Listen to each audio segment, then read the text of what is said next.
हाय दोस्तों, नमस्ते, प्रणाम। मैं पूजा उपाध्याय अपने यूट्यूब चैनल में आप सभी का स्वागत अभिनंदन करते हुए आज एक बहुत दर्द भरा बेटी का गौना गीत लेके आई हूँ।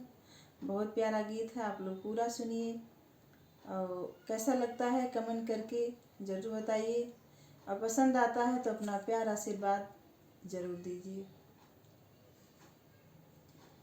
अरे अरे बगिया के सुगना बगिया है रे कर बगिया है रे कर हो।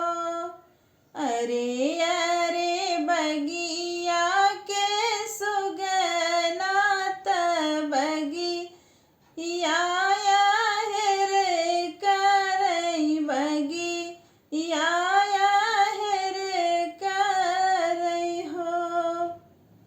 घोड़वा चढ़ले आवे ससुर तड़ पीतड़ पी बोलैड़ पीतड़ पी बोलै हो। घोड़वा चढ़ले आवे ससुर तड़ पीतड़ पी बोलैड़ पीतड़ पी बोलै हो।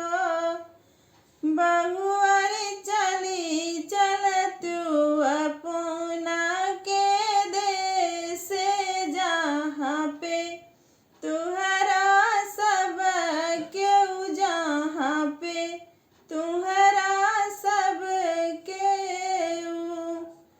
बहुअर चली चल तू अपने के देश जहाँ पे तुहरा सब केहू। मऊरा बधले आवे पियवा तड़ पीतड़ पी बोलै हो।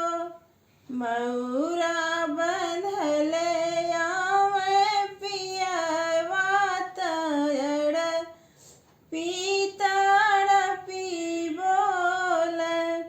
धना चली चल तू अपना के देश जहाँ पे तुहरा सब केहू हो।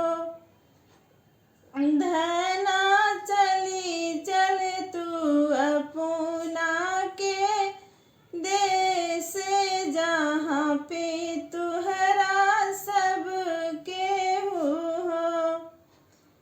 पियवा पिया के मोरी जनी है भूखिया पियसिया तके मोर पियसिया न हो।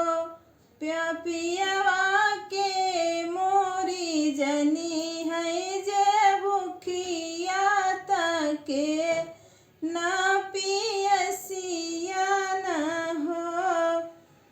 मोर पियवा के मोरी जगई है आलर निदिया जहाँ पे हमरा केहू नाही हो।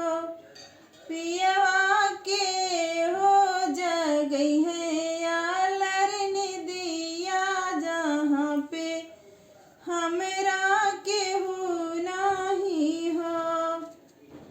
माई मोरी जनी है जे भूखिया बहिनी या पियसिया बहिनी या पियसिया न हो।